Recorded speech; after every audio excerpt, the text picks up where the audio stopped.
అనమాట.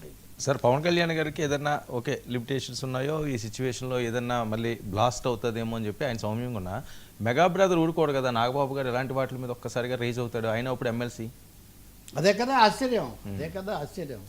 ఎవ్వరు యువతరం నుంచి కానీ వాళ్ళ నుంచి కానీ కనీసం సర్దుబాటు చేసే విషయమేనా, ఇప్పుడు ఖండించొద్దులే. ఇప్పుడు చిరంజీవి కూడా ఏం ఖండించలేదు కదా, కానీ మొహం వాచేటట్టుగా చెప్పాల్సిన అని చెప్పాడు ఆయన. ఏది వదిలిపెట్టలేదు, ఎవరిని ఉపేక్షించలేదు, అలాగే తనను తానేమీ తగ్గించుకోలేదు, తనని ఎవరో తగ్గించారన్న దాన్ని కూడా ఆయన ఆమోదించలేదు. ఇలా మాట్లాడాను కాబట్టి నన్ను ఏదో జగన్ మనిషి అనుకుంటారేమో, ఆయన ఏం వెనుకాడలేదు. ఆయనకు వ్యక్తిత్వం లేకపోతే కదా. ఇప్పుడు మీకుండే వ్యక్తిత్వం మీకు, ఇంకోరికి ఇంకోటి, ఎవరిది వాళ్ళకు ఉంటుంది. ఎవరికీ లేదు మేమే వ్యక్తులం, మిగిలిన వాళ్ళందరూ అల్పులు, మిగిలిన వాళ్ళందరూ అనామకులు, దే డోంట్ మ్యాటర్ అని అనుకోవడం వల్ల, అదే అహం బ్రహ్మాస్మి అనుకోవడం వల్ల వచ్చినటువంటి పరిస్థితి ఇది. అసలు ఎవరు సమాధానం చెప్పలేదంటే ఎవరు కేర్ చేయలేదని కూడా అనుకోవాలి. అది కూడా అవమానమే కదా. ఇప్పుడు నేను మిమ్మల్ని చాలా అన్న తర్వాత మీరు అసలు ఏమాత్రం మాట్లాడకుండా మీరు వెళ్ళిపోతే అప్పుడు అంతకంటే ఉపేక్ష, అంతకంటే నిర్లక్ష్యం చేయడం ఇంకేముంటుంది.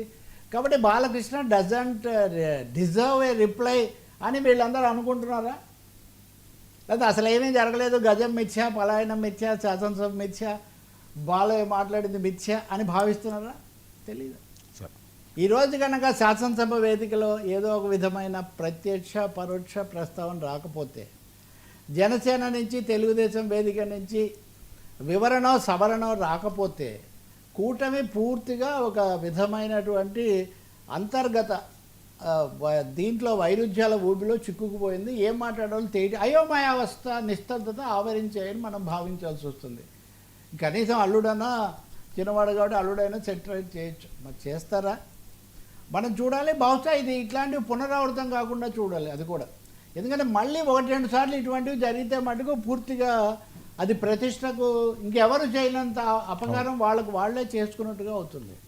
వీళ్ళ మీద చంద్రబాబుకు ఐడియా ఉంటుంది, చిరంజీవికి ఉంటుంది, ఉండదనే ఏం కాదు. నాకున్న పరిచయాన్ని బట్టి నేను అది చెప్పగలుగుతాను. నెట్టుకుంటూ పోవడము, మొత్తాన్ని నిలబెట్టడం అనేది వాళ్ళు భావిస్తుంటారు, కానీ దానికి కూడా ఒక పరిమితి ఉండాలి కదా. దానికి కూడా ఒక పరిమితి ఉండాలి కదా. సరే, ఇదేనా పవన్ టార్గెట్ అని చెప్పి మరొక అది నేను ఇందాక అన్నది. ఇప్పుడు ఆయన సినిమాలు రావడము లేదా పవన్ కళ్యాణ్ మీద ఇది ఉండటం, మీరు రాజమండ్రిలో ఈ పొత్తు కుదురుతుందని పవన్ కళ్యాణ్ మొదట చొరవ తీసుకొని ప్రకటించాడు. ఆ రోజు ఇటు బాలకృష్ణ, ఇటు లోకేష్ అనుకుంటా ఉన్నారు రాజమండ్రి సెంట్రల్ జైలు. బాలకృష్ణ మాట్లాడబోతే కూడా పెద్దగా అవకాశం ఇవ్వలేదు ఆ రోజున్న తెలుగుదేశం నాయకత్వం అనండి, మీడియా వాతావరణం అనండి. ఎందుకంటే పవన్తో చెప్పించడమే ముఖ్యం, పవన్ లీడ్ తీసుకోవాలని పవన్కి లీడ్ ఇచ్చారు. ఆ రోజు నుంచి ఈ రోజు వరకు ఆయనకు సీట్లు ఎన్నైనా, ఉప ముఖ్యమంత్రి అయినా, ఇతర విషయాలు ఏమున్నా కానీ చాలా వరకు పవన్ లెడ్ ది షో.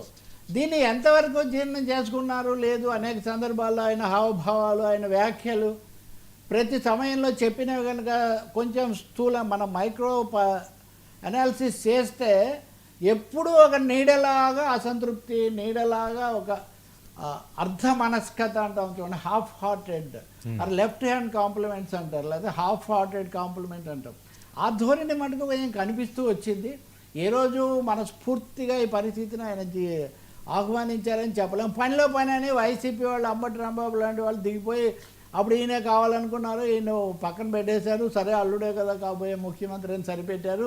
ఇవన్నీ వాళ్ళు నందమూరి నారా కుటుంబాల మధ్యలో ఉన్న వాటిని గురించి వాడు ఎక్కువ మాట్లాడుతున్నారు. నేనేమి అవి వాటిలోకి పోను, నాకు వ్యక్తులు కుటుంబాలు ప్రధానం కాదు. కానీ బట్ చంద్రబాబు నాయుడుకు ఆ వైరుధ్యాలన్నీ తెలుసు, వాటిని ఎలా నిర్వహించుకోవాలి, మేనేజ్ చేయడం అంటుంటారు కదా, ఎలా మేనేజ్ చేసుకోవాలో. బహుశా అందుకే ఆయన అయితే మౌనమే పాటించవచ్చు ఈ విషయం మీద. లేదంటే ఏదో అన్నాడని ఒక మాట అనగలిగితే చంద్రబాబే అనాలి. వయసులో, హోదాలో, అనుభవంలో, లౌక్యంలో, ఎత్తులు, పై ఎత్తులు, జిత్తులు అన్నింటిలో కూడా ఆరితేరిన వ్యక్తి కాబట్టి మరి ఆయన ఇంతవరకు మౌనం పాటిస్తున్నారంటే గ్రీన్ సిగ్నల్ ఇవ్వాల, లేదా ఎల్లో సిగ్నల్ ఇంకా ఇచ్చినట్లు లేరు చంద్రబాబు. చూద్దాం సాయంత్రం లోపల ఏదైనా వస్తే మనం మళ్ళీ మాట్లాడుకోవచ్చు. రెండవది, ఎంత చెప్పినా పరిశ్రమలో ఒక సీనియర్, బాగా సీనియర్, సూపర్ సీనియర్ హీరోగా ఉన్న బాలకృష్ణ మటుకు ఈ ధోరణి. ఇప్పుడు రామారావు, నాగేశ్వరరావు అభిమాన సంఘాలు చాలా కొట్టుకుంటున్న కాలంలో కూడా ఒకరు ఆయన సిగరెట్ వెలిగిస్తే ఇది తాగినంత పరిస్థితి ఉండేది. వారి ఉత్సవాలకు వీళ్ళు, వీరి ఉత్సవాలకు వాళ్ళు, నాగేశ్వరరావు తల్లి రామారావును పెద్దవాడు రాలేదంటాడని ఇట్లాంటివన్నీ మనం వింటుంటాం. సో వాళ్ళ మధ్య ఆ విధమైన చిరంజీవికి కూడా లక్షణం ఉంది. ఇప్పుడు కొత్తగా సినిమా తీసేవాడితో సహా మేము చిరంజీవిని చూసి ఇన్స్పైర్ అయ్యామని మొదలు పెడతారు ఆయన డ్యాన్స్తోనే. ప్రతి చోటికి వెళ్ళి ఏదో ఒక విధంగా మొహమాటంతో లేకపోతే అసౌకర్యంగా ఉన్న వర్షం కురుస్తున్నా ఆశీర్వదించి వస్తూ ఆ విధమైన సుహృద్భావం ఉండాలి. కానీ బాలకృష్ణ అభిమానుల పట్ల కొన్నిసార్లు వ్యవహరించిన తీరు ఇంకోటి ఇట్లాంటివి కూడా మంచిది కాదు. సమస్య ఏమంటే పొద్దున్నుంచి బాలయ్య అభిమానులు కూడా రెచ్చిపోతున్నారు. చిరంజీవి మీద విపరీతమైన ట్వీట్లు, ట్రోల్స్, అదే మరీ దారుణంగా ఉంది. ఏదో అన్నారు ఏదో అయిపోయింది ఎట్లా అనేది చూసుకోకుండా కొన్ని సెక్షన్స్, కొన్ని శక్తులు బాలయ్య అభిమానులను బాగా వాళ్ళని ముందుకు నెడుతున్నట్టుగా ఉన్నారు. మాకేమీ లేదు, మేము ఎప్పుడు డబ్బులు పెంచుకోవడం మీద ఆధారపడలేదు, నరసింహారెడ్డి పేరెందుకు తీసావు, ఇలాంటివన్నీ వాళ్ళు ట్రోల్స్ చూసుంటాం చాలానే పెడుతున్నారు. అంటే ఒక సెక్షన్ రెచ్చిపోయింది, బాలయ్య భలే మాట్లాడాడు, చెప్పాల్సిన వాళ్ళకి చెప్పాడని ఒక చిన్న సెక్షన్, తెలియక కావచ్చు. కానీ బట్ రాజకీయంగా ఇది చాలా నష్టం. రాజకీయంగా కంటే సామాజికంగా సోషల్ సెక్షన్స్ మధ్యలో ఇది చాలా నష్టదాయకమైనటువంటిది. మీరు వేలు చూపించడం అంటారు, ఆయన ఎన్నిసార్లు వేలు కాదు చెయ్యి ఇప్పుడు చూపించడం అలాగే ఎన్నిసార్లు జరిగాయో మీరు చూడండి. ఇంక అంతే విజృంభించేసాడు అంతే వీర నరసింహనాయుడు లేకపోతే నరసింహుడు ఆ పద్ధతిలో ఆయన. అన్ఎక్స్పెక్టెడ్ టర్న్ అండి, ఒక్కసారిగా డైవర్షన్ అయిపోయింది, అజెండా అట్లా ఇదైపోయింది. కానీ దీని వెనక లోతైన కారణాలు మాత్రం ఉన్నాయి, ఖచ్చితంగా లోతైన కారణాలు ఉన్నాయి. కామినేని శ్రీనివాస్ మాట్లాడిన దాంట్లో కూడా ఉన్నాయి. కానీ ఆయన ఇదయ్యేసరికి ఆయన మీద విరుచుకుపడ్డాడు కదా. ఆయన ఏదో ఈయన బూస్ట్ చేయడానికి ఆయన ఒకటి ఏదో చేస్తే ఆయన మీదే పడ్డారు. ఇంకా అది అంతే అవుతుందండి. ఒకసారి అది మనము బుల్డోజ్ చేయడం మొదలుపెట్టాక ఇంకా వర్మ లేదు, రవి లేదు, ఏం లేదు.